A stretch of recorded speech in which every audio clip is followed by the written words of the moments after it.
Hello friends, my self Anuj Kumar. और आज है हमारा 10th क्लास की एसएसटी का थर्ड लेक्चर, जिसमें हम कंप्लीट कर रहे हैं सबसे पहले ज्योग्राफी को।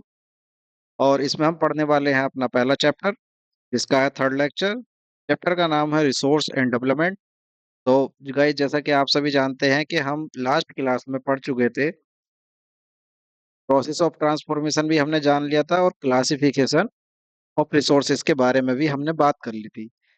हमने जब पढ़ा था ट्रांसफॉर्मेशन के बारे में कि रिसोर्स का ट्रांसफॉर्मेशन किस प्रकार से किया जाता है, तो हमने इस बारे में चर्चा की थी कि कोई भी रिसोर्स हमको डायरेक्टली प्राप्त नहीं होता।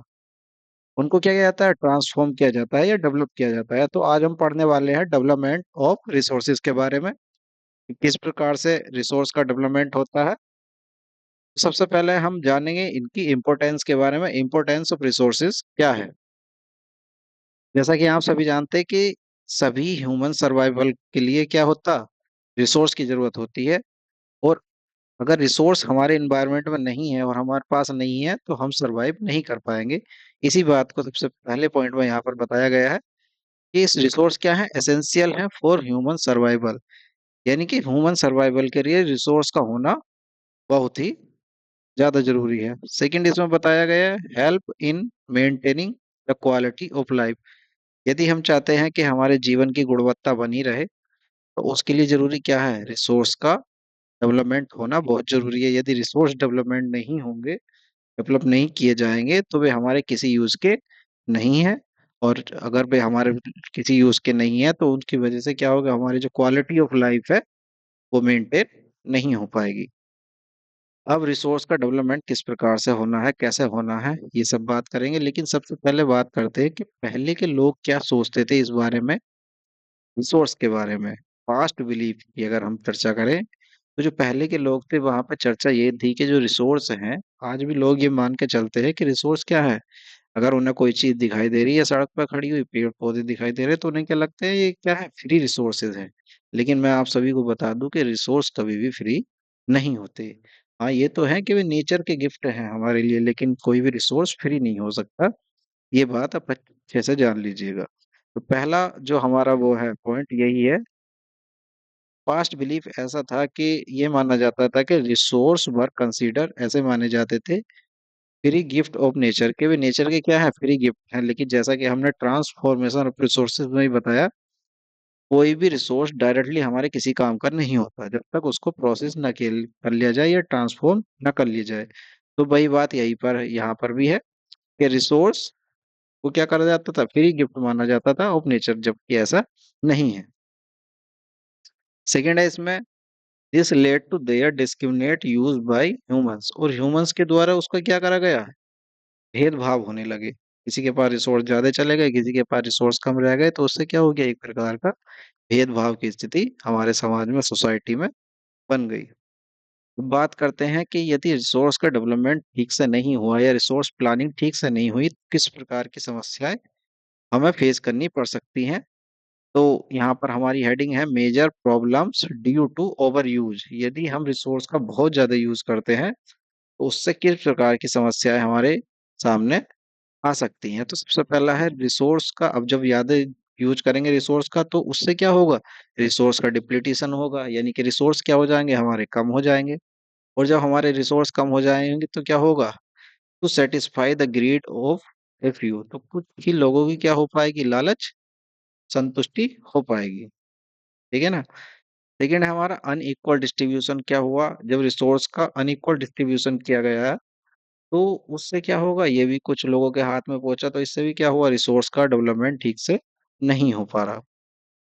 थर्ड है हमारा डिवीजन इन सोसाइटी। जब रिसोर्स कुछ ही हाथों में पहुंच गए, तो उससे क्या हुआ, सोसाइटी में डिवीजन हो गया।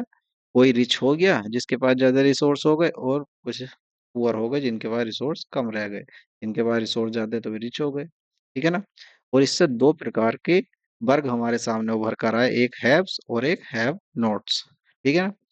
फोर्थ प्रॉब्लम जो हम फेस कर रहे हैं आज के समय में भी, ecological crisis due to over exploitation. यानी कि रिसोर्स का ज्यादा यूज करने से क्या हुआ, हमारे समाज में इकोलॉजिकल क्राइसिस हो गया हमारे एनवायरनमेंट में, जिसकी वजह से हमें किस प्रकार की प्रॉब्लम्स फेस करनी पड़ रही हैं। उसमें सबसे पहली प्रॉब्लम है ग्लोबल वार्मिंग की, यानी कि वैश्विक तापन की। आप सभी जानते हैं कि पृथ्वी का औसतन तापमान यानी कि average temperature of earth is increasing day by day. क्या कर रहा है, दिन पे दिन बढ़ता जा रहा है, जिससे किस प्रकार की समस्याएं उभर के आ रही है, ग्लोबल वार्मिंग की। और जब ग्लोबल वार्मिंग होगी तो इससे कुछ जगह पे क्या होगा, सूखे की स्थिति बनेगी, और कुछ जगह पे क्या होगा, बाढ़ जैसी, फ्लड जैसी स्थिति हमारे सामने देखने को मिलेंगी। सेकंड है हमारा ओजोन लेयर का डिप्लीटेशन हो रहा है। ओजोन लेयर का डिप्लीटेशन हो रहा है क्यों, क्योंकि हम अपने इन्वायरमेंट में क्या कर रहे हैं, बहुत सी कई प्रकार की गैसें छोड़ रहे हैं, जिससे क्या हो रही है, ओजोन लेयर कमजोर हो रही है। ओजोन लेयर की अगर मैं आपको इम्पोर्टेंस समझाऊं तो मान लीजिएगा ये ओजोन लेयर है और ये हमारा सन है। अब सन से आप सभी जानते हैं कि किरणें धरती पर आती हैं, रेज। इन्हीं रेज में होती हैं यूवी रेज, जिनको हम अल्ट्रा वायलेट रे भी बोलते हैं। अल्ट्रा वायलेट रे, अब ओजोन लेयर क्या करती है, इन अल्ट्रा वायलेट रे को फिल्टर कर देती है, धरती तक नहीं पहुंचने देती। हमारे पास जो किरणें पहुंचती हैं वे कैसी होती हैं, बिल्कुल फिल्टर्ड होती हैं। मान लीजिएगा ओजोन लेयर कमजोर हो गई तो क्या होगा, यूवी रे भी उनके साथ क्या आएंगी, धरती की ओर आएंगी। और ये क्या है, ह्यूमन बॉडी के लिए बहुत ही ज्यादा हार्मफुल है, और इनसे कैंसर जैसी समस्याएं बहुत ज्यादा बढ़ सकती हैं। थर्ड है हमारा इन्वायरमेंटल पोल्यूशन। रिसोर्स का जब ज्यादा यूज करेंगे, ठीक है ना, गलत तरीके से यूज करेंगे तो उससे क्या होगा, पर्यावरण प्रदूषण भी बहुत ज्यादा बढ़ेगा। फोर्थ है हमारा लैंड डिग्रेडेशन की समस्या, यानी कि भूमि के क्षरण की समस्या भी हमें देखने को मिलेंगी। और ये किस प्रकार से देखने को मिलेंगी, इसके बारे में हम आगे चर्चा करेंगे। बढ़ते हैं आगे। अब हम ये समझते हैं कि नीड क्यों है रिसोर्स के प्लानिंग के लिए। ठीक है ना, अब जब हमको पता चल गया कि समस्या ये है तो उसके लिए क्या करना पड़ेगा, हमें रिसोर्स प्लानिंग भी करनी पड़ेगी।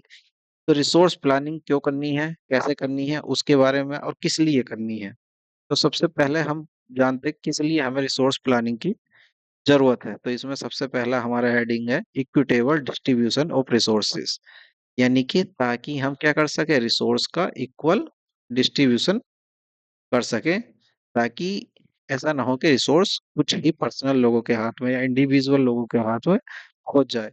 यदि प्लानिंग के तहत सभी को इक्वल रिसोर्सेज फाइंड प्राप्त होंगे तो उससे क्या होगा, sustained quality of life maintain की जा सकती है। सेकेंड है ग्लोबल पीस की समस्या, मतलब जो ग्लोबल पीस है उसको मेंटेन किया जा सकता है। मान लीजिएगा दो देश है, कोई भी आप ले लीजिएगा, ये भूटान ले लीजिएगा और ये पाकिस्तान ले लीजिएगा। मान लीजिएगा भूटान के पास बहुत ज्यादा नेचुरल रिसोर्सेज हैं, ठीक है ना, पाकिस्तान के पास रिसोर्सेज बहुत कम है। इस कंडीशन में ऐसा हो सकता है कि इन दोनों के बीच क्या हो जाए, वॉर जैसी स्थिति या कॉन्फ्लिक्ट हो जाए। लेकिन यदि दोनों के पास ही रिसोर्सेज बराबर रहेंगे तो क्या होगा, इस प्रकार की समस्याएं शायद ना हो। तो ग्लोबल पीस के लिए भी क्या है, रिसोर्स का इक्वल डिस्ट्रीब्यूशन होना बहुत जरूरी है। अब हम बात करते हैं कि फिलहाल की स्थिति क्या है, करंट सिचुएशन कैसी है रिसोर्स प्लानिंग को लेकर। ठीक है ना, तो फिलहाल क्या हो रहा है, over use of resources by a few individual and countries. फिलहाल क्या हो रहा है, ये ओवर यूज किया जा रहा है रिसोर्सेज का, किसके द्वारा, कुछ इंडिविजुअल्स के द्वारा और कुछ कंट्रीज के द्वारा। इससे किस प्रकार की समस्या हो रही है, इफ दिस कंट्रीज, यदि ये देश, it will threaten the future of our planet, यदि ये ऐसे ही चलता रहा, सॉरी कंट्रीज में कह रहा है, ये कंटिन्यूअस है, यदि ऐसा लगातार चलता रहा तो वो दिन दूर नहीं जब हमारा प्लेनेट, यानी कि हमारे जो प्लेनेट है उसका भविष्य कैसा हो जाएगा, थ्रेटन हो जाएगा। ठीक है ना, तो इसके लिए रिसोर्स प्लानिंग बहुत ज्यादा जरूरी हो जाती है। अब need for resource planning, resource planning क्यों जरूरी है, पहली बात तो ensure balance use of resources, ताकि हम रिसोर्सेज का क्या कर सके, बैलेंस यूज को इंश्योर कर सके, पक्का कर सके कि हाँ हम रिसोर्सेज का क्या करेंगे, सही यूज करेंगे और इतनी मात्रा में ही यूज करेंगे। सेकेंड है helps in sustainable existence of, ये क्या करेगा, मदद करेगा सस्टेनेबल एग्जिस्टेंस में, किस चीज के, ह्यूमंस के, अदर लिविंग बींग्स के, जो पेड़ पौधे हैं या जानवर हैं उनके लिए, और द इन्वायरमेंट, इन्वायरमेंट के लिए क्या करेगा, ये सस्टेनेबल एग्जिस्टेंस का काम करेगा ताकि इनका अस्तित्व बना रहे।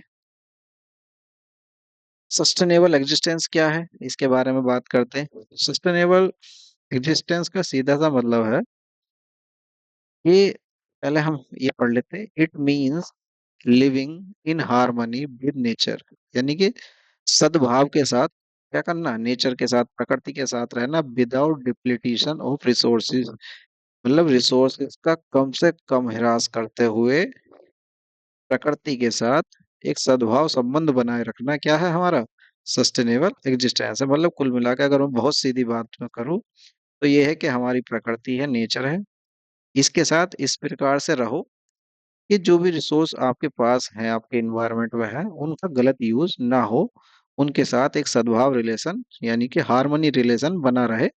तो उससे क्या होगा, उससे क्या होगा, रिसोर्स का डिप्लीटेशन कम होगा, ठीक है ना।